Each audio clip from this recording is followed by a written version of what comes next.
senior lunch. You did Flo said that's what she was gonna do, Flo talk. so I know it's on the 19th, and it should Yeah. be on your calendar, so. Yeah. Yeah. And, I don't know, Might have gone to my We're gonna mine. prepare them. Ellen, Yeah. you're in charge of Yeah. that committee, so. Yeah. So people Brought to who mine. help you do I that, thought is you tell them when you're gonna meet. Well, right, usually it's, Maud, Yeah, I I got Maud, Flo? so much No. stuff. No, Flo, yes. Mayor? Veda, Oh, but she's going away. okay. She won't be at the lunch. I guess not. No, the 19th, and the 20th is the part which you can come to. But I think I You put don't it need in to the come. folder.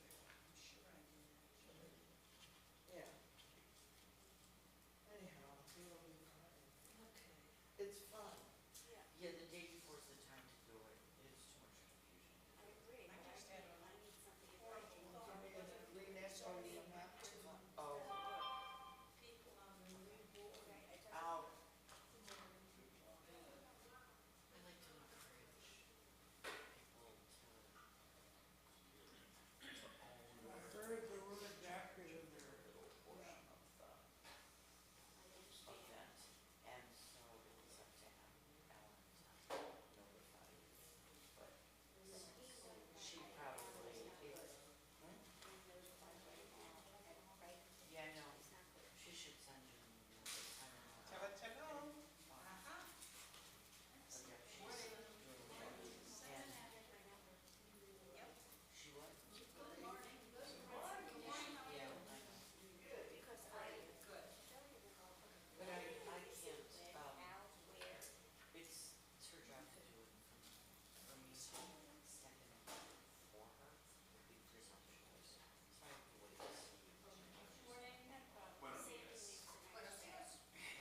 Testing 1, 2, 1, 2.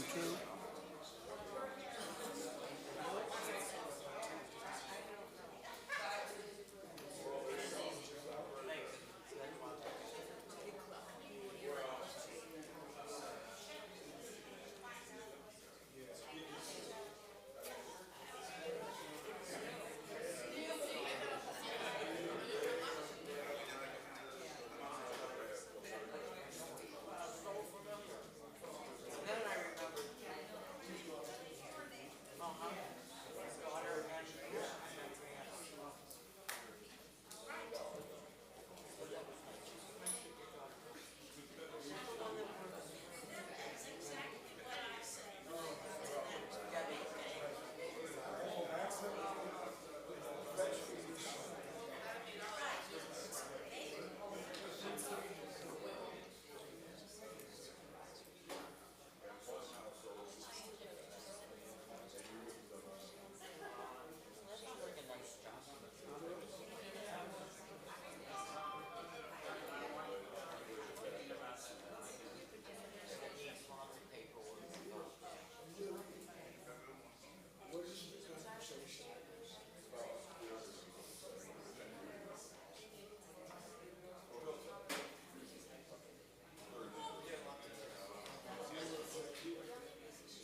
take a look.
Good morning, everybody.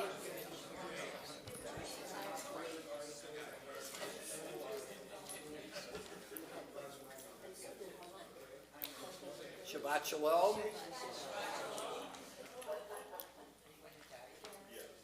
Welcome to live streamers. Glad to have you as well. Okay.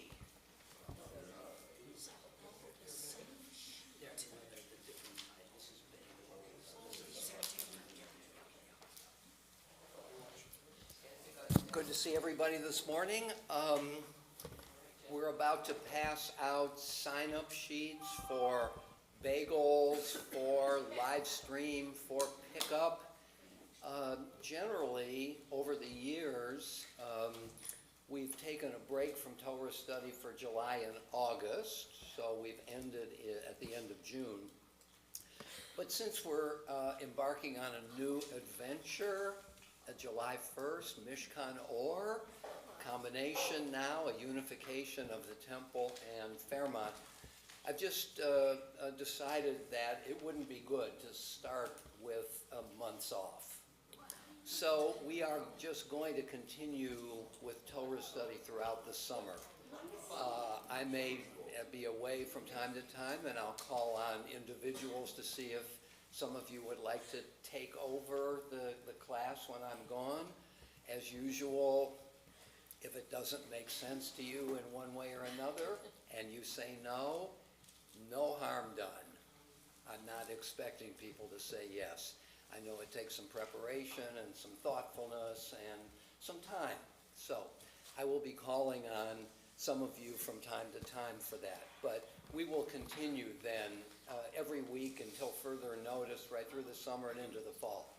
And therefore, sign-up sheets are going around for July, August, and September to sign up for the 3 different things you can sign up for: sponsoring bagels, picking up the bagels, and live streaming.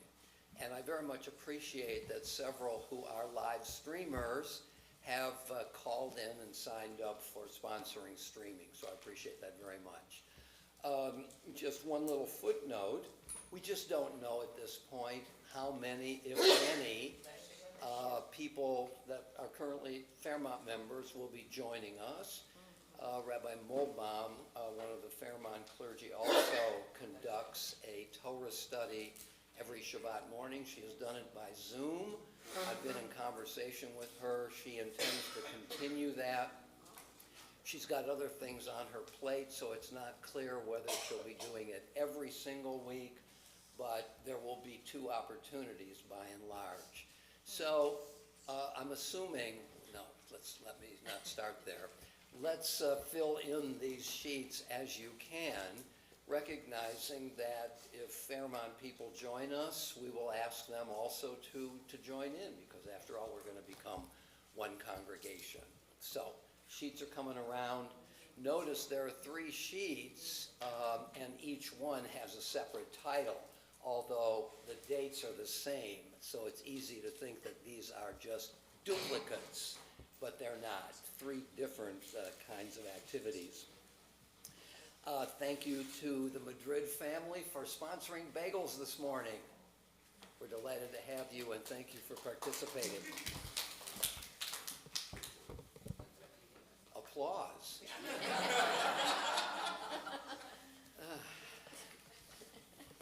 You deserve it. Hey, we all deserve it, don't we? Getting up Saturday morning when we can sleep in to come and study Torah? Gosh. Let's give ourselves a hand.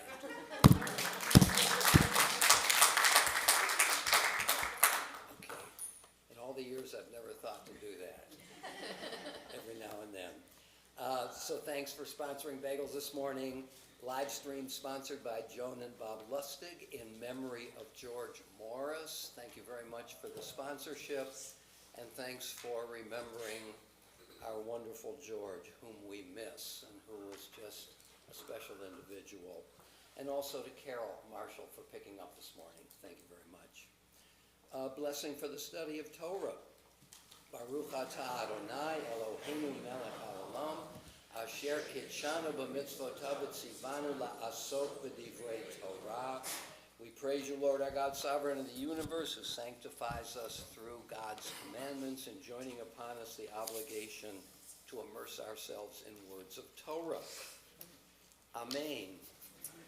Okay, so as I'm thinking about what comes next after our several-week exploration of the land of Israel, it occurred to me that throughout this year and in previous years, from time to time, we have dipped into the prophets. So I thought it would be good to try to tackle the prophets directly and see what many of them, we won't have time for all of them, of course, what many of them have to say in detail. So what I'd like to do beginning this morning is to look at the prophet Amos, who is one of the really special prophets. Let me say something about prophets in general and their place in the Tanakh. So we know that the word Tanakh is an acronym for the 3 parts of the Hebrew Scriptures: Torah, Tanakh, Nevi'im, Tanakh, and Ketuvim. Ketuvim is writings. And though the letter Kaf becomes a hard K when it begins a syllable, when it ends a syllable, it softens down and becomes Ch. same letter, K and Ch. K has a dot in it, which indicates that we should give it a hard sound. It's called a dagesh. And without the dagesh, it is soft. And cough at the end of a syllable is not only soft, but it becomes a final cough. So Tanakh, Tav, Nun, Kaf, represents each of those letters, one of the three parts of the Tanakh, of the Hebrew Scriptures. Those three parts are as follows. The Torah, is the 5 books of Moses, as we all know. And that, and only that, is on each and every Torah scroll. The Nevi'im and the Ketuvim, other parts of the Bible, are not on the Torah scroll. We have something like 13 or 14 Torah scrolls. Each one has the 5 books of Moses and only the 5 books of Moses.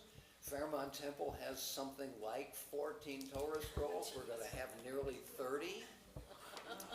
What are we going to do with them all? We don't know. But we're going to feel doubly rich to have them.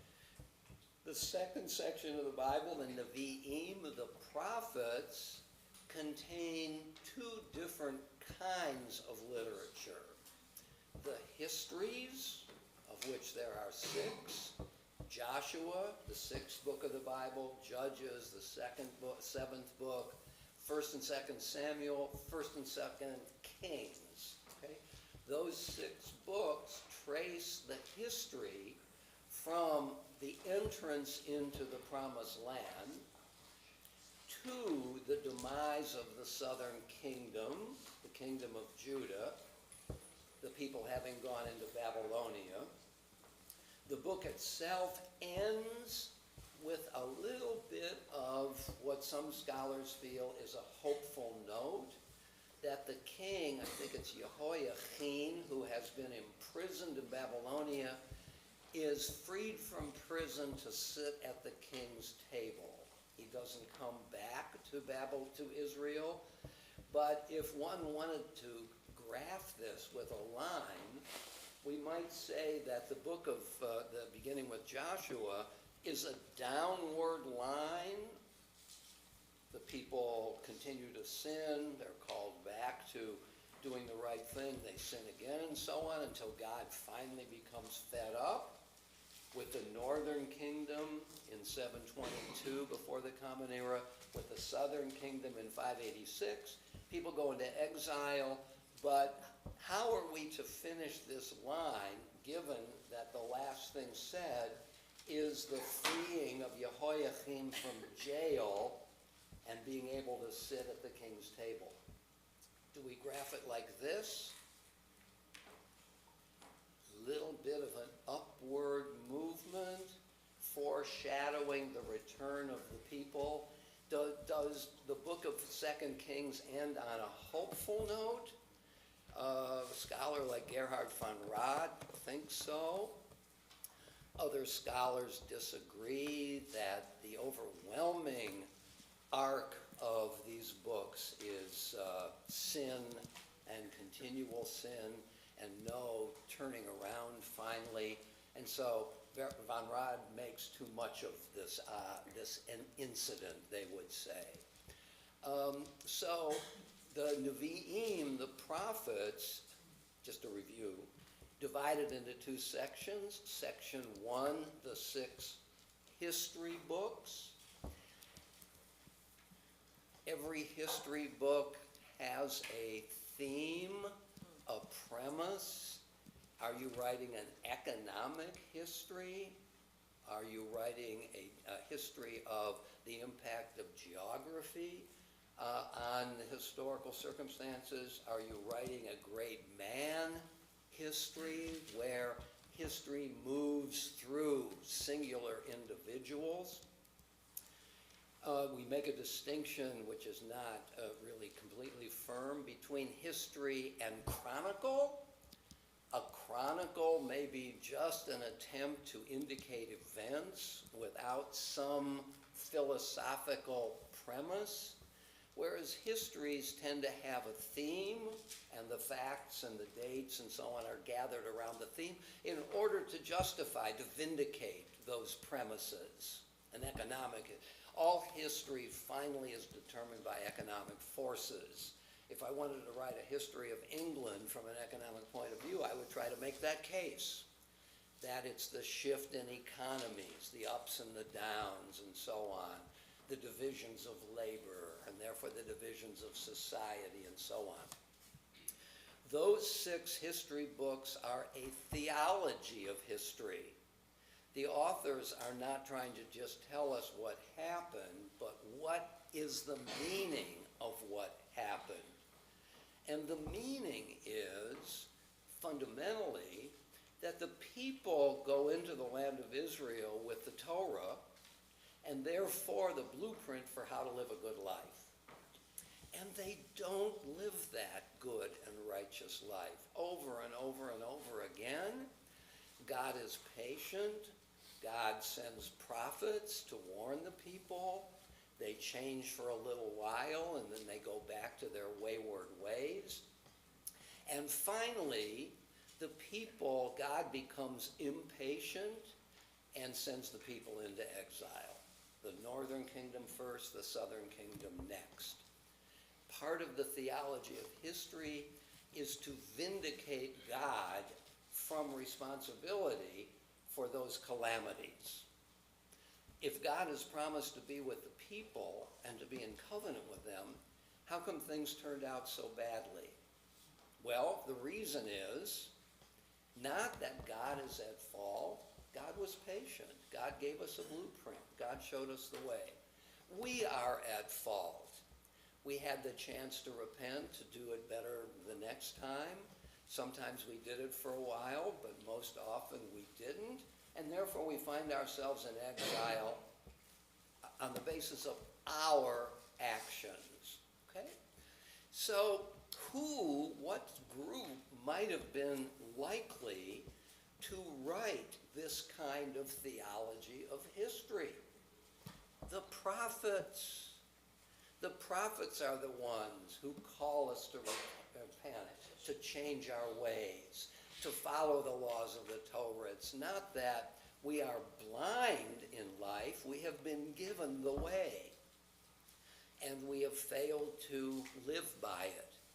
This is why the next 6 books after the 5 books of Moses, the 6 books of history, can justifiably be included in the second section of the Bible with the label prophets.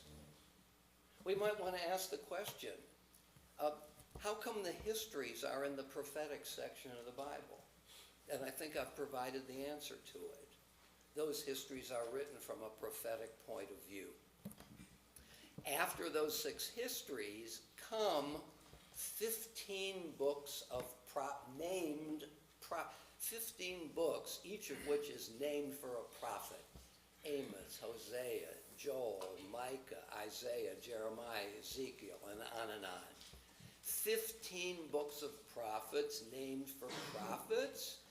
One has to say it this way because there are prophets for whom biblical books are not named. Elijah, Elisha, his successor. So it's not that all the prophets in the Bible have books named for them. Okay? Those 15 books of prophets can be divided into 2 sections, the major prophets and the minor prophets. 3 major prophets, 12 minor prophets. When the biblical books as a whole are numbered, how many books of the Bible are there? The differences are accounted for by how the books are counted. 1st and 2nd Chronicles, 1 book or 2. 1st and 2nd Kings, 1 book or 2. So there's no definitive answer to this, and so the total number of books is going to differ. Some counts of the biblical books count the 12 minor prophets as 1 book. known as the Book of the 12. So, if you're counting all 12, you have a big number. If you're counting just one, you have a smaller number. Okay? Different traditions have different views of it. The minor prophets are called minor primarily because they're shorter books. So the longest of the minor prophets, Hosea, has 14 chapters. The shortest of the major prophets, the three major prophets, Ezekiel, has 48 chapters. Okay? So the major prophets are long. Isaiah 66 chapters, Jeremiah 52, I think, Ezekiel 48. The minor prophets begin with Hosea at 14, and the shortest is Obadiah, which is one chapter long. So when we cite verses in the prophet Obadiah, we don't have to do what we do with all other books. If I'm quoting the second verse of the 5th chapter of Amos, I cite it as 5:2. Or the first chapter of Isaiah, 1:6. For Obadiah, I don't need anything to the left of the colon, because there's only one chapter. So if I'm quoting verse 22 of Obadiah, the citation is 22. When we were in rabbinical school in our last year, we each had to take a biblical book and spend a great deal of time on it. I had a friend, name was Avi Levine, of blessed memory, a wonderful person, who chose Obadiah. He wasn't a great student, but he was very, very insightful in his choice. Okay? So the second section of the Bible is Nevi'im, prophets, divided into 6 histories and 15 named prophetic books. And then we have the third section, the Ketuvim. Ketuvim means writings. It's an indefinite label because you can't find a common theme. It's not Torah. It's not prophets. It's a potpourri of different books. There are histories, there's poetry, there's wisdom, there's history. So we call it Ketuvim. And they are organized in certain ways. Can't remember precisely how they are. We start with the book of wisdom, 3 books of wisdom, Emet, Aleph, Mem, Tav. If you go backwards, you can have the first 3 books, Tehillim, Psalms, Emet, Mem, Mishlei, Proverbs, Aleph, Job, Eov. So that's one organization, the 3 wisdom books named for the 3 letters of the word truth, Emet. Okay. What else did I want to say here about that? Okay, so what I'd like to begin to look at is the prophet Amos. Let's try to find Amos in our Bibles. 10:15. 10:15.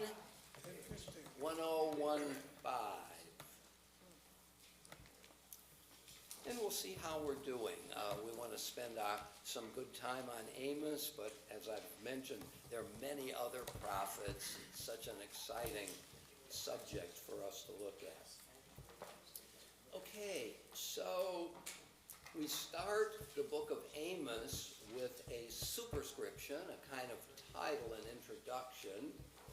The words of Amos, Amos in Hebrew, the words of Amos, a sheep breeder from Tekoa, who prophesied concerning Israel in the reigns of King Uzziah of Judah and Jeroboam, the son of Joash of Israel, 2 years before the earthquake. So this gives us a lot of interesting information in an attempt to locate Amos in the historical and geographical context. So unlike Isaiah, who was a man of the city and of the temple, he has his main revelation in the temple, Amos is a man of the countryside. He's a sheep breeder, okay? And as he says when he becomes autobiographical in chapter 7, I was minding my own business when God called me. I'm neither a prophet nor the son of a prophet, he says. And I think he means by this, I don't belong to a prophetic guild. When I'm filling out my Social Security information and they ask profession, I don't put down prophet. Those who are members of the bands of prophets are prophets by profession. Amos wants to suggest this is not a profession. I was minding my own business, tending the sheep, when all of a sudden God called me. And I'm responding to this call. So when we learn that he's a sheep breeder, we recognize that his origin is not urban but rural, and that he has some kind of a location in the society of Israelites. From Tekoa, who prophesied concerning Israel in the reigns of King Uzziah of Judah and Jeroboam, the son of Joash of Israel. Okay? So this is, the situation is the divided kingdom. After the reigns of Saul, David, and Solomon, the kingdom was divided. Solomon's son, Rehoboam, was an extremely cruel ruler, and people under Jeroboam revolted, went north, and started a separate kingdom, the kingdom of Israel. Okay? So Israel can refer to one of the two kingdoms, north as opposed to south, but it can also apply to the entire people, as we know from the book of Exodus, the Bnei Yisrael, the Israelites. Here, Israel seems to be a reference to the northern kingdom, and Amos is prophesying in a discernible, definable era, because we know essentially when Uzziah and Jeroboam were rulers, sometime in the middle of the 8th century, before the Common Era, okay, 2 years before the earthquake. Scholars seem to have, it's been a long time since I looked into this, to what degree there's a consensus about this, that they can identify the earthquake, the date of the earthquake. 751 before the Common Era. He's prophesying 2 years before the earthquake, so he's prophesying in 753, the middle of the 8th century before the Common Era. And it may be the case that he only prophesied once. He goes to the temple at Bethel and stands up and criticizes the people, for which the priest tries to expel him from the city. One teacher of mine at rabbinical school said that this sermon captured here in the book of Amos was delivered on Rosh Hashanah morning, 753 before the Common Era. I don't know how he got so specific, but anyway, we can, to some tolerable degree, locate Amos, okay? And it's presupposing already 2 kingdoms. Now, it's important to note, it seems to me, that 30 years after he prophesied, in 722, the beginning of the defeat of the northern kingdom by the Assyrians, 722, 721, the kingdom of the 12 tribes has been divided into 2 unequal groups, 10 tribes in the north, 2 tribes in the south. Assyria defeats the northern kingdom of Israel and takes the 10 tribes into exile.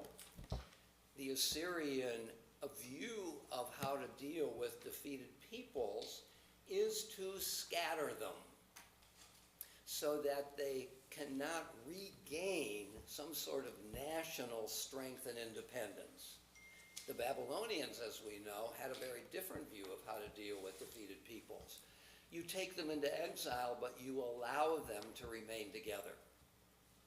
And in this sense, the Babylonians saved Judaism. Because had the Babylonians had the same view of how to deal with defeated peoples and scattered the two southern kingdoms, scattered the people, not only would there have been 10 lost tribes, there would have been 12 lost tribes, and that would have been the end. So the Babylonians allowed the history to continue.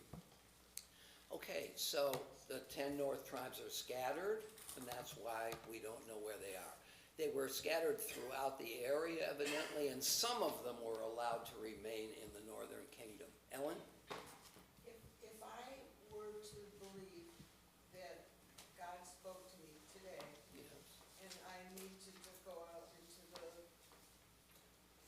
diaspora and spread the word, whatever God said to me, people wouldn't accept it today. They would think they would send me to a psychiatrist or call all kinds of names. What was different in those times that people believed in, or some at least believed in what a prophet was saying, and allowed them to speak or not speak, or were threatened by them. Right. But you know, we're committing just as many atrocities today, probably more, since we have more weapons, than people were then. What, and the Bible had to stop at some point. What if God is trying to speak to us somehow, and we can't listen anymore? I almost called in sick this morning. Doggone it, why didn't I? Look, that is a huge topic, obviously. Let me stammer a couple of scattered ideas. You know, Abraham Joshua Heschel says about the Bible, we don't feel the profundity of the Bible because God gave it. We believe that God gave it because of the profundity. In other words, the axiom, the starting point, is not that God gave the Torah. This is Heschel's view. The starting point is the depth and breadth and power of the book that's in our hands. And from that empirical fact, we infer a divine giver. So what Heschel is suggesting is that it's possible that to believe that God revealed God's will, either through a book or through individuals, prophets, may not be the starting point of a belief in a divine actor. It may be that the message in the book or delivered by a prophet is so resonant, so important to the possibility of a felicitously lived life, that it's the message which has power and durability and speaks down through the generations that causes us to say, this must have been written by some astonishing author. So it's possible that those who recorded Amos's words, the chronology of writing it down was that what Amos said has universal applicability. These are words to help us to move from crooked paths to the straight and narrow path. And it's always relevant. When we read Amos, we will see that his words continue to resonate today. Or to put it differently, these words are of universal importance. They are eternal in meaning. If we're going to raise the question of authorship, why not say something like, the God of the universe wrote it? Who else could have given us meaning of such power, depth, comprehensiveness than a divine author? I know that what I've just said doesn't prove the existence of God, but you can see the thought process that may have led to posit a divine author. The next thing to say, it seems to me, is once we've looked at the presence of eternal meaning and power and make an inference to some author who transcends all time and space, we might want to ask, well, what else might we say about this author? Are we going to rest content by saying God wrote the Bible, just to say it in a quick way? Or might we also wonder, what does it mean to have in our possession a book of such truth and meaning and healing ideas that really, as we are hurting in our lives, as we're wondering about how to act, or why do I suffer, or how can I express empathy and love for other people, maybe I can ground those ideas that there is such a thing as right and wrong, that there is such a thing as the power of love, that the reality of suffering, that I want to try to expand my understanding of this deity, who I posit as the author of the text, with these attributes as well. If love is important for me to express, that is deepened by thinking that love is a cosmic feature. I'm just not by accident trying to express empathy. There is empathy in the world picture, in the soul of the world. You know, the pre-Socratics, who was it, who said that? The pre-Socratics tried to get to, the pre-Socratics were interested in describing the world that we understand and getting the fundamental principles by which the world works. Okay? One author, maybe it's Anaxagoras, who said the two basic impulses in the universe are love and hate. Love brings things together, hate causes things to fall apart. Because Anaxagoras was, this is the way I look at it, was experiencing his life and the life of his community, and he saw the twin powers of love and hate as ways to explain how things turn out between us and in the world. Love that pulls things together, hate things that distributes. So Anaxagoras was an example of a person who inferred from experience and its features to some cosmic origin of these features, and therefore giving them a depth and a durability that I might not be able to attain just by thinking, you know, I love this person, I hate this person. Maybe I'm reflecting some forces in the world that I'm trying to get together. So having thought that since the Torah is divine, the author must be divine, I then ask myself, what are the other attributes of this divine individual? God is love. God tries to steer us away from. So, if we were of a mythic temperament, to try to personify forces as the Greeks did in their mythology, right? Different gods personify different forces. And we're not, in our day, especially interested in mythic forces. If we were, we might today, from an examination of the way in which our world is working, project some of those features out onto the cosmos. So it's just that, Rabbi Lawrence Kushner makes an interesting point, that let's think about the analogy of radio. You remember what a radio is? Is there music in this room? Yes.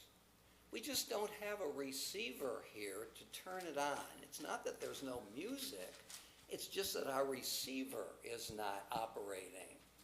Is God functioning in our lives, one might say? One could say yes. We are just not receptive to the idea of a cosmic figure, which strikes us as a bit of a mythological way of thinking. So some of it has to do with the temperament of the times and the kinds of things we're inclined to agree with or look for, as opposed to what is reality. So that's just a little a stammer. Yeah, Ellen. Would the Orthodox and Reform see it very differently? I wouldn't put it that way. I would say that the Orthodox are more inclined to, because I think the Orthodox, having been raised this way, where the language of God is everywhere present from before they even knew that they were they, are willing to accept, that's the wrong way to put it, it's second nature. They're always reading prayers. They're always, Baruch atah Adonai, from before they ever knew what that meant. So that it reminds me of a little story. I've said it before. Some of you know this story of a second grade teacher who's gathered the kids around her and wants to find out whether they believe in God. So she goes around the room, and some kids say yes, and some kids say no. And when she gets to the end, she turns to one of the boys who have said yes. Billy, why do you believe in God? And his answer was, it just runs in the family. And that's powerful, isn't it? The way in which we're raised creates the assumptions of our worldview, which we don't see as assumptions. We see them as realities. So Maimonides' 13 principles of the Jewish faith are powerful and have some problems. What do we do in the Reform movement? We sing them, the Yigdal. So that one of the keys to creating a worldview is song, poetry, ritual, which imprints itself on the soul, the mind of individuals before they have a chance to question it. And this just leads to one final comment about skepticism. There are two modes of skepticism, of doubt. Descartes, for example, started with radical doubt. I'm going to doubt everything.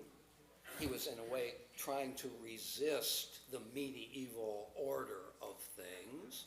So Descartes is one of the founders of the modern Enlightenment.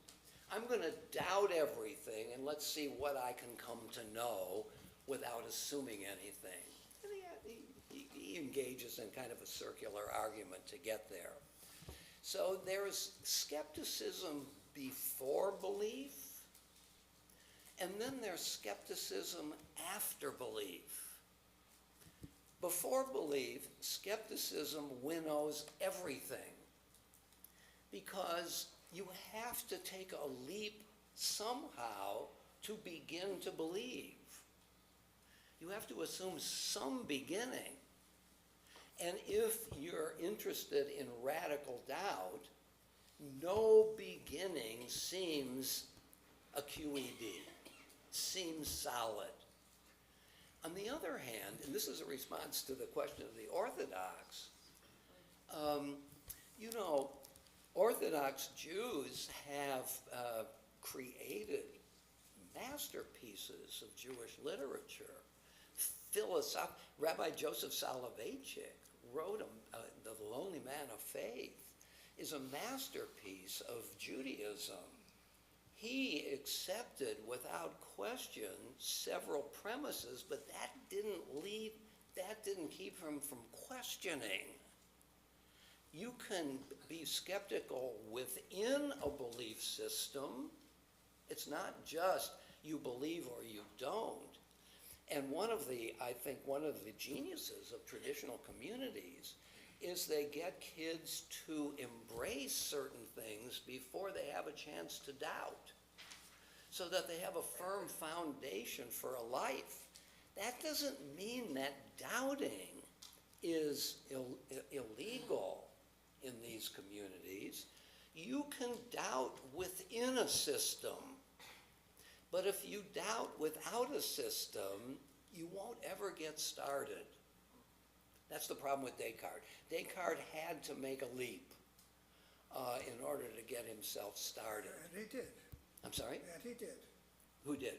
Descartes. He made a leap. Yeah. Yes, he said, did. what could I really be sure of? Well, I'm sure that I'm thinking. Yeah, there you go. I'm thinking, therefore I must exist. There you go. And he took off from there. So Irv is suggesting what his leap was. I'm thinking, therefore I must exist. I think, therefore I am. Cogito ergo sum. And he then begins. But notice his beginning, his positive beginning, is the reality of the individual. And the individual mind. And this is a powerful idea, actually, that begins the whole transformation of culture into what we call the Enlightenment. Thomas Hobbes begins his understanding of politics by focusing on the individual. All individuals are terrified of a violent death, and therefore we all have the right for self-preservation. So I begin my understanding of my world with myself and my needs. And therefore for Hobbes, as opposed to classical societies, we have the primacy of the rights of the individual rather than the duties of the collective. For Aristotle, we have a purpose. Our purpose is to realize our essence. What is our essence as human beings? Reason. Therefore, the good life for Aristotle is cultivating our reason and to be able to live what he calls a virtuous life, which are excellent actions in accordance with reason.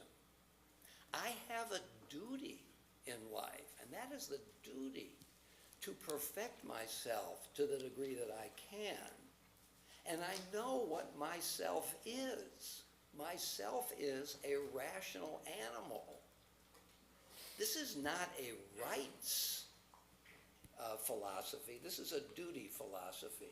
A duty philosophy is what I owe. Rights is what is owed to me.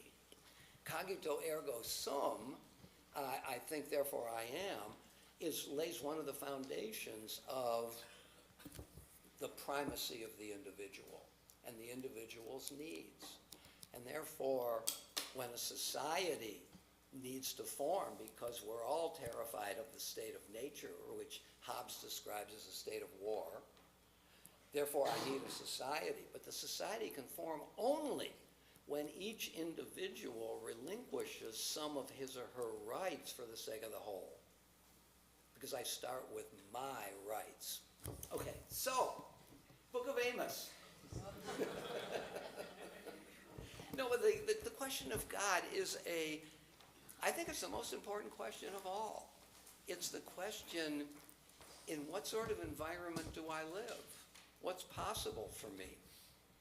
What are the foundations of the existence of which I am a part? Can I be hopeful? Martin Heidegger, whose fundamental goal in his philosophy is to undermine all metaphysical thinking, what Nietzsche calls the other world. And therefore Heidegger leaves us with nothing and thinks of life as our having been thrown into the universe with no foundation, with no inherent values. And the goal of human life is to man up, accept your destiny, and live like Sisyphus. Going to continue to roll the rock up the hill. What a way to live. I don't want to make any strict causal relationship between Heidegger and Nazism. Heidegger, as you know, embraced Nazism. But when you have a universe without morals, without ethics, capital E, capital M, when you live in a morally, spiritually empty universe, what kind of life is it possible to live? So the question of God, I think, is very, very important. However one understands it. I've tried not to just accept it on faith, but to think how human beings come to that kind of thinking and how nourishing it is. Gary? So here's a personal explanation. I was brought up in a Reformed home.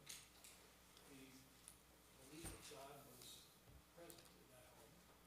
Not that we discussed it very often, but it was present. But I always thought, in my own personal life, how to be in touch with God, if God really existed. And it wasn't really until an experience I had many years ago that I really cemented that feeling that God does exist, at least for my life. I actually felt that God touched my shoulder and spoke in a way in which I could understand, but it wasn't in a verbal way. But it was an experience, and it's an experience difficult to explain to people until you have that experience. So now, for the rest of my life, I have a certitude God exists, at least for me. How nice is that? So what Gary is saying is, or to put it slightly in a larger context, what I've tried to do in the last several minutes is to make some inferences from certain realities, the Bible, the power of love, and infer some kind of a deity. And it's always struck me as a powerful way of doing it. Let's start with what we know and see what that seems to imply or might imply.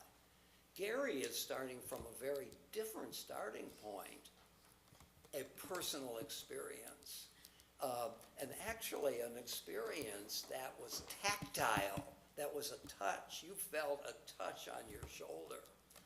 And nobody could talk you out of that, nor would anybody want to. So you have a kind of certitude that inferential thinking may not enable. Now that's great. No, thank you so much for saying that. Yeah, we're all searching for something. I'm not saying we're all searching for God, but we all want to live the best life that we can, and we're asking ourselves what's possible and what's not.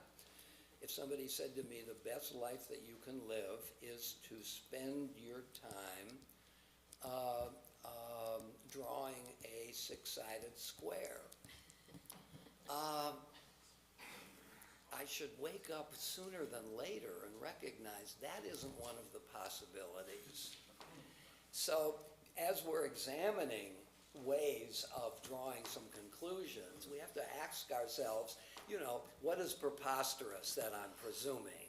And that's why I think our experiences and so on is important. Let's go to Amos. We could do this a long time, and it's really important to do. So, the prophet Amos. So we've looked at the superscription, which places Amos in time and space, and now he proclaims The word for prophet is Navi, and Navi evidently is a loan word from an ancient Near Eastern language, Akkadian Nabu, which means to proclaim, to summon, to announce. The prophets proclaim, and here he is proclaiming. The Hebrew is a simpler word, Vayomer. The Lord roars from Zion, shouts aloud from Jerusalem, and the pastures of the shepherds shall languish, and the summit of Carmel shall wither. Amos begins with a proclamation of God, and God is roaring like a lion. Roaring like a lion connotes power, strength, fear. Evidently, this is not going to be a proclamation of compassion, of joy, of peace. It's going to be something negative. And here it is. Thus said the Lord, for 3 transgressions of Damascus, for 4, I will not revoke it. Because they've threshed Gilead with threshing boards of iron, I will send down fire upon the palace of Hazael, the king of Aram. I will break the gate bars of Damascus and wipe out the inhabitants from the vale of Aven. And the sceptered ruler of Beit Aden and the people of Aram shall be exiled to Kir, said the Lord. Okay? So here is the beginning of Amos's proclamation. And he is citing what God is saying and what God is about to do. Notice that the first proclamation, verses 2 through 5, have nothing to do with Israel or Judah. This is God proclaiming doom to a non-Israelite nation who is being criticized for being cruel to another non-Israelite nation. This has consequences, this idea. The God that Amos is referring to here is not just the God of the Jewish people. This is not just a local God. This is the universal God who is not upset just with unjust actions of the Israelites, but any unjust action. And God is going to wreak havoc on those people. Okay? Verse 6, thus said the Lord, for 3 transgressions of Gaza, for 4. Now, Gaza is one of the 5 Philistine cities in the south, we know where Gaza is. Ashdod, Ashkelon, Gaza, Gat, and Ekron are the 5 Philistine, they're connected, of course, in some way, Philistine cities. And remember, the Philistines, who probably arrived at the time of the end of the Trojan War, the Philistines certainly are an Aegean people, the sea around Greece, and some scholars have hypothesized that when the Athenians were on their way home from the Trojan War, 1180, that some of them went to Palestine, so-called Palestine. So the Philistines represent the power of ancient Greece and created havoc in that area. David was trying to defeat the Philistines. Thus said the Lord, for 3 transgressions of Gaza, for 4, I will not revoke it, revoke the decree, because they exiled an entire population which they delivered to Edom. So look, it's not just the Assyrians who exile people. It's not just the Babylonians. When we read the Bible, it's very easy to suggest that basically history of the ancient world at this time is the history of the Israelites in the ancient world. But the defeat of one people by another and exiling the defeated people was a common occurrence, a common experience in the ancient world. And the God of Israel is concerned about this. Because they exiled, verse 6, an entire population which they delivered to Edom. I will send down fire upon the wall of Gaza, and I shall devour its fortresses, and I will wipe out the inhabitants of Ashdod, and the sceptered ruler of Ashkelon, and I will turn my hand against Ekron. Four of the 5 Philistine cities are now being mentioned. And the Philistines shall perish to the last man, said the Lord God. Thus said the Lord, for 3 transgressions of Tyre, for 4, Tyre is Aram, present day, Lebanon, Syria. For 4 I will not revoke it. In other words, God had patience. 3 transgressions, he didn't punish them right away. And for 4, several, I will not revoke it, because they handed over an entire population to Edom. Edom is Jordan to the south of the Dead Sea, modern-day Jordan. Ignoring the covenant of brotherhood. Now, wow. This is a word in Hebrew is brit, the same word that we use for covenant, from which we get the word bris, the first covenant. And the covenant of brotherhood, brit achim. Who knows whether the biblical author thought that the Philistines received divine revelation, you shall love your neighbor as yourself, or whether or not human beings are expected by natural law, so to speak, to have some fellow feeling for their brothers and sisters at large. So is this a violation of conscience? Is there such a thing as conscience independent of law? Or does law comprehend the whole? I mean, the question is raised here that other peoples are expected here to follow the dictates of morality, the covenant of brotherhood.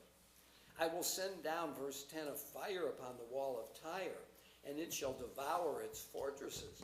Thus said the Lord, for 3 transgressions of Edom, for 4. So you see the pattern here, that Amos is proclaiming that God is regularly upset with the violations of the norms of ethics throughout the world, or throughout this larger area, and will hold people to account. It's not just Israel that is violating.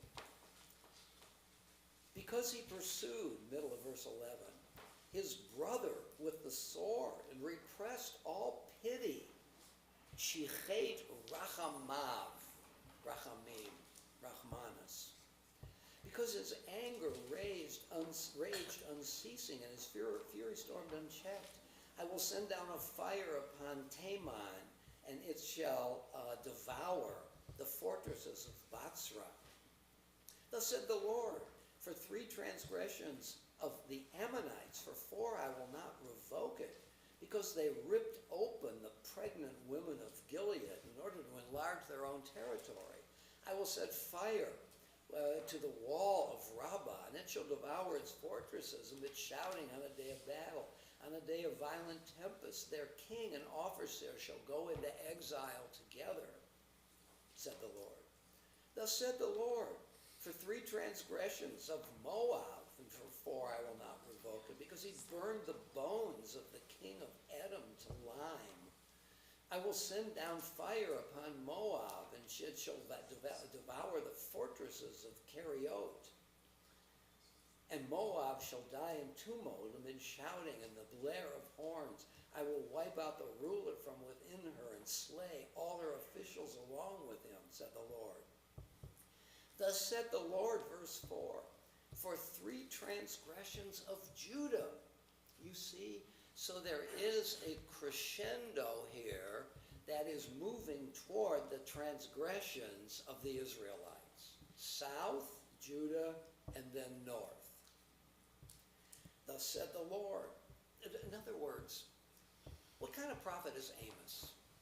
He is angry. And he's angry at the people on behalf of the God in whom he believes, and who believes that he is an ethical God who wants to hold people responsible for their actions, but not necessarily right away. For 3 transgressions and for 4, the accumulation of the horrors of immorality. Verse 4, thus said the Lord, for 3 transgressions of Judah, for 4 I will not revoke it, because they have spurned the teaching of the Lord. Okay, so, interesting, right? The teaching of the Lord. In Hebrew, Torat Adonai. Okay, so Torah means teaching, from the same root, Yud Resh He, from which we get Horim, parents, Morim, teachers, and so on. So does the word Torah here mean something specific? The Torah, the 5 books of Moses?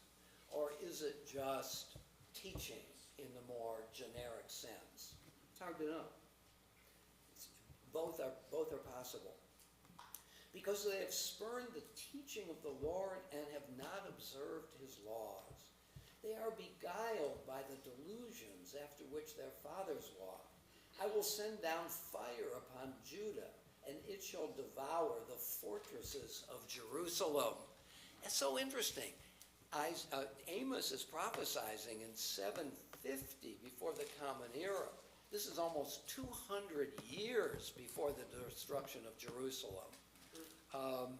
There was a moment, when was that? 600s, maybe even earlier, when the Babylonians were at the gates of Jerusalem, and then a plague beset them and they retreated. So it's not as if the Babylonians came all at once in 586.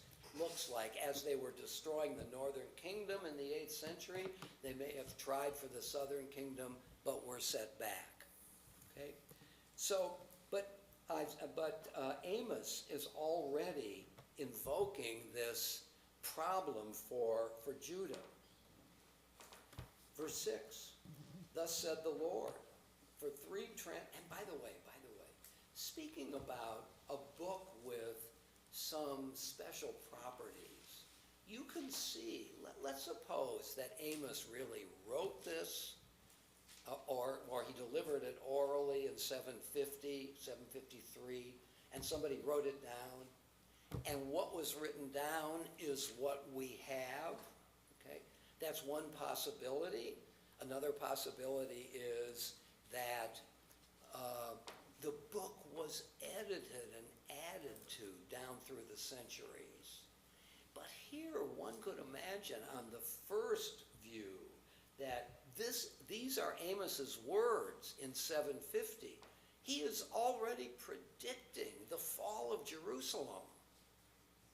And when Jerusalem fell, what are the implications of this? Amos was right. How is it that Amos was right? He was right because God told him what was about to happen. So from the event, 200 years after the prophecy, the event corroborates not only Amos as a powerful author, speaker, but the God who gave Amos these words now becomes even more powerful, even more prominent. You can see how a prophet's reputation can grow as events seem to corroborate what the prophet predicted long before it happened. Jordan? But more closer to him, the Assyrians tried to go south and get Jerusalem, and they didn't because the Lord intervened. So if you look 20 years, can't go backwards again, but closer to Amos, his prophecy was absolutely wrong. Yeah, good. So Jordan is raising the point that it's not enough to point to an event which might plausibly be understood as having been predicted, and so the predicted events happening confirms the prophecy of the prophet. To which Jordan is saying, yeah, well, that's special pleading. You can't just use those events. What about the events that the prophet prophesied which didn't happen? So this is the danger of making a huge inference from a selected amount of data. I think it's a very good point. For which one might, from that problem, one might shift one's focus from the eventuality of predicted events, which now are going to go both ways, to the doctrines which the prophet is promoting. Amos is interested in social justice and injustice. That's a safer way to infer some universality of the message than how events turn out. And so the events issue, it becomes hazardous. Gary? Do we know what the transgressions were? Some of them are named in general. They violated the covenant of brotherhood. I don't think we know. How could we know, actually? Let's suppose we uncovered some documents in Moab. Unless they said, we hear that Amos said, you can't connect the two. Let's suppose the documents indicate some transgressions, but how do we know they're the transgressions that Amos prophesied? So I think in general we don't know, except to know that human nature is always expressing itself in certain ways. Jim? But if we go along this narrative, doesn't it further bolster the fact that God exists because God's using the Assyrians and the Babylonians kind of as useful idiots to carry out the punishment. Their motivation, that is to say the aggressor's motivation, is usually an economic one in terms of power or control or whatever. The Babylonians have apparently recognized the Israelites as a unit are quite productive. Let's use them, let's keep them. And the Assyrians haven't figured that out. Let's get rid of them. But my point is, it further bolsters the fact that God exists because these aggressors, they think they know their motivation, but it's been predestined by God. You got to go do this, because otherwise the whole thing won't work. It's either predicted or retrodicted. The Babylonians took the Israelites into exile. Why? Because the prophets prophesied that God was going to do that, and lo and behold, God did it. So that event is the result of predictions.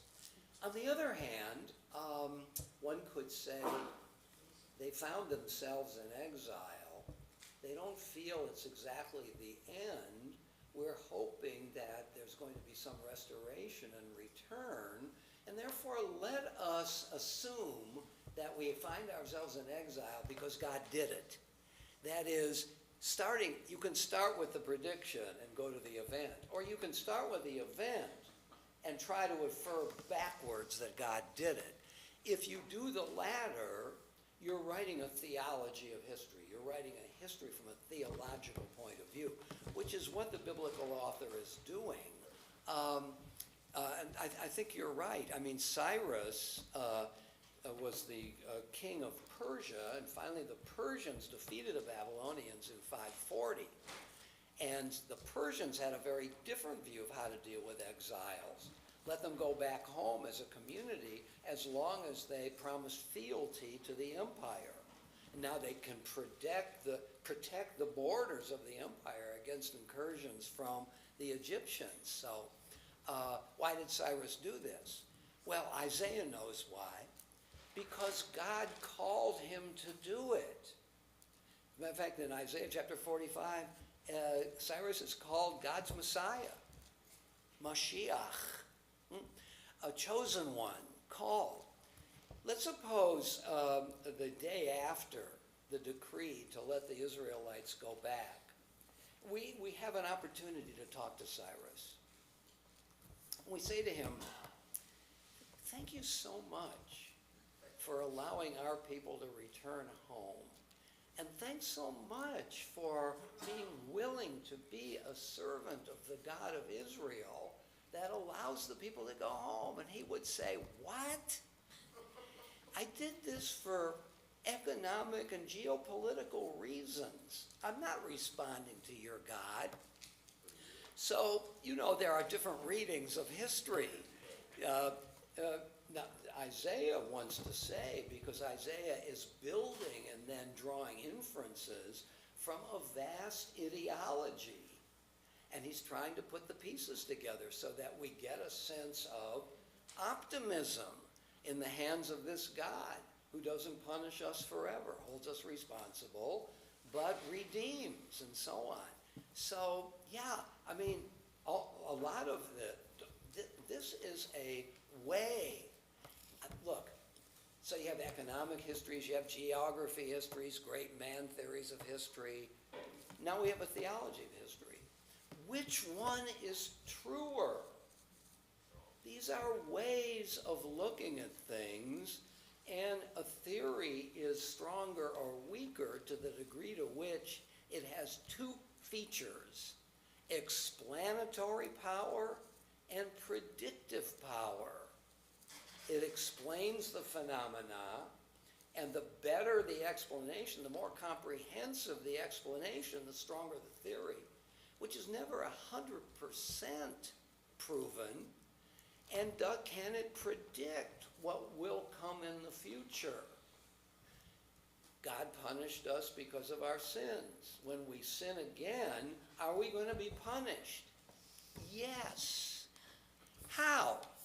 Not necessarily being sent into exile. Maybe it's going to be self-remorse, self-chastisement. I mean, one could fit the data to the theory, but if the theory in some way or another, so these are just different ways of looking, and we all make a choice as to, Fareed Zakaria has written a new book on crises, and he focuses on a couple of, in Amsterdam and England and so on. His is an economic theory of crisis, as he points to the way in which the merchants began to develop travel and bringing back resources. So, no theory is going to correspond to all the data, but it certainly might be coherent. It might build a picture of power.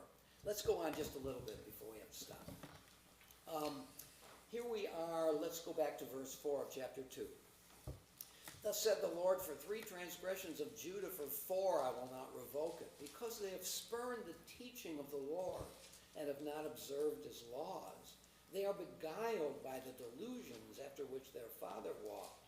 I will send down fire upon Judah, and it shall devour the fortresses of Jerusalem.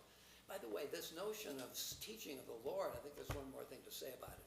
Whether the word Torah here means the 5 books of Moses, there is the claim that we have heard the word of God, that God has delivered in one way or another, oral, written, at what stage of writing and so on, doesn't matter, but that we have been the recipients of the divine word. Verse 6, thus said the Lord, for 3 transgressions of Israel. So notice, he starts with Judah. He's from the northern kingdom. He goes to the major city of Bethel to proclaim.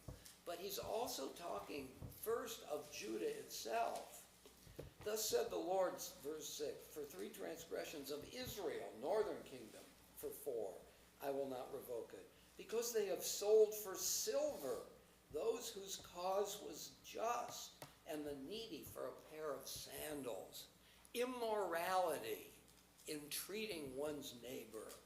Sold for silver those whose cause was just. And by the way, chapter 2, verse 6 begins the Haftorah portion for the Torah portion by Yeshev, chapter 37 of Genesis, the story of Joseph and his brothers. And what happens in chapter 37? The brothers sell Joseph into slavery. So this makes verse 6 and onward the right Haftorah portion for that Torah portion. because they have sold for silver those whose cause was just. And Joseph is known to the rabbis as Yosef HaTzadik, the just Joseph. So when the word just is here, tzaddik, it also resonates for those who know the biblical stories, Joseph. And the needy for a pair of sandals. Ah, you who trample the heads of the poor into the dust of the ground and make the humble walk a twisted course. Father and son go to the same girl. So he's talking about social immorality and also sexual immorality, and therefore profane my holy name. They recline by every altar on garments taken in pledge. That's a powerful pair of lines, right? They do the right thing. They go to services, let's put it this way. They go to the altars, but they do it in clothes they have stolen. How do you put together piety of worship and impiety of behavior? And Amos is going to rail at those who think they are protected just by coming to services, just by doing the ritual. And here's already an intimation of that. Verse 8 again. They recline by every altar on garments taken in pledge. Right? I make a loan to somebody who needs money, and I take back his coat. Amos will, at some point, is it Amos who says this? Recognize that this person needs his coat. Otherwise, he's going to be sleeping outside in the cold. Don't exploit this person because you have an economic advantage. So here's another abuse of this garment. One could think, I'm going to give you a loan, but I need some collateral. That seems fair. But don't do it in an unfair way. And drink on garments saying, and drink in the house of their God wine bought with fines they imposed. Yet I destroyed the Amorite before them, whose stature was like the cedars, and who was as stout as the oak. Will never be undone, the Amorite said. And yet God did undo them, destroying his boughs above and trunk below. And I brought you up from the land of Egypt and led you through the wilderness 40 years. Notice Amos knows his history. He's referring to Torah, Revelation, if not the Torah. And now he's invoking the fundamental story of the people. And led you through the wilderness 40 years to possess the land of the Amorites. And I raised up prophets from among your sons and Nazarites from among your young men. Is that not so, O people of Israel, said the Lord? Look how much I've been looking after you. I took you out of slavery. Then when you went astray, I sent prophets to straighten you out. I'm in your corner. I'm trying to get you to live the right life. I called Nazarites, those who abstain from certain things in order to try to rise to a certain state of piety. I gave you models of piety and people to call you back to the right way. And yet, but you made the Nazarites drink wine and ordered the prophets not to prophesy. Notice, let's infer the pathos here. Amos is saying this, and he must have received some serious rebukes for going into the marketplace and excoriating the people. This may be an echo of that. I will slow your movements as a wagon is slowed when it is full of cut grain. Flight shall fail the swift. The strong shall find no strength. The whole natural order will be undone. Hey, if you're fast, you're going to be swift. If you're strong, you'll exhibit strength. Just the opposite. Flight shall fail the swift, the strong shall find no strength. The warrior shall not save his life. The bowman shall not hold his ground, and the fleet-footed shall not escape, nor the horseman save his life. Even the most stout-hearted warrior shall run away unarmed that day, declares the Lord. Chapter 3, and I just want to read a few verses and make a point or two, and then we'll stop. I've got a bar mitzvah coming up, and we'll continue with this next week. Hear this word, O people of Israel, that the Lord has spoken concerning you, concerning the whole family that I brought up from the land of Egypt. You alone have I singled out of all the families of the earth. Finally we get to it. All the nations, God is holding all these nations in chapter 1 and 2 to account. The universal God, who is treating all peoples by the same standards, is now saying, but there is something unique about you. Okay? So this is the doctrine of the chosen people. You alone have I singled out. The word here in Hebrew is known, yadati. Think about Adam knew his wife. Here, knew is not just sexual intercourse, but intimacy. And when it says, God says, I have known you, that I have had a special relationship with you. It's not just cognitive knowing, it's emotional, it's relational knowing. I think this is the implication. You alone have I singled out of all the families of the earth, and now comes a surprise. That is why I will call you to account for all your iniquities. So here is an unexpected notion of the chosen people. Chosen for special responsibility. Not chosen for special glory, the way we might infer from what's said in Deuteronomy. I mean, there are these other notions of the chosen people. Here, I have chosen you because I expect more from you. And therefore, I'm holding the other nations to account. But I'm going to hold you to account even more. Why? Because I have known you.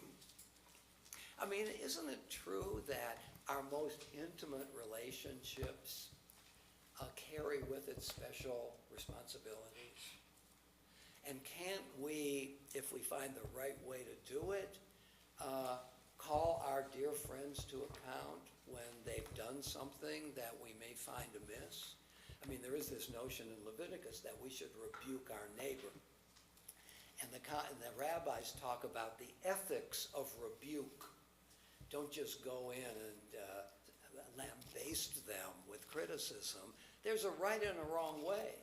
But rebuke is one of the vehicles, look at Leviticus 19, of moving from hatred to love. Don't hate your neighbor in your heart. You shall rebuke your neighbor and not fall into a sin, and on account of him, a couple of other things, you shall love your neighbor as yourself. So friendship, love relationships carry with them holding each other more responsible. This is what knowing means here. God has a special relationship and therefore can hold us, must hold us to a higher standard than others. That's what I think this means. But it's a surprise, isn't it? Because we often say we don't love this notion of the chosen people because it seems to make us more special, greater in God's eyes. And can we exist in the mind? Mordecai Kaplan, who developed Reconstructionist Judaism, said that all concepts of traditional Judaism can be reconstructed, can be redefined. He was trying to hold on to the map of traditional Judaism, but by taking each element and redefining it, okay? So God, so Torah, and so on. The one idea that he said resists any reconstruction, and therefore has to be abandoned, is the idea of the chosen people. And therefore, it seems to me, he relinquished the power of the idea of the chosen people right here. not chosen for greater glory. We're not better than anybody. We're just, because of our intimacy with, fill in the blank, with God, with transcendent values, with higher expectations, we are special, we might say, in the sense that we hold ourselves to higher responsibility. And that's what Amos is saying here in a very surprising way, which then leads to the rebuke that he delivers to the people. So, Amos is a special book.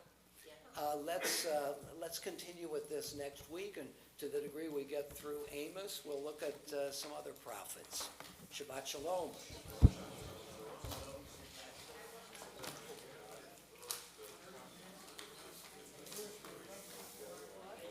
So just a really quick question. In divinity school, which book did you choose? Oh, you don't remember? I remember All what of my them. friend. All of the above. I can't You don't remember? Oh, I thought maybe it might be. I didn't choose Isaiah 66. No, I understand that. Okay. All right.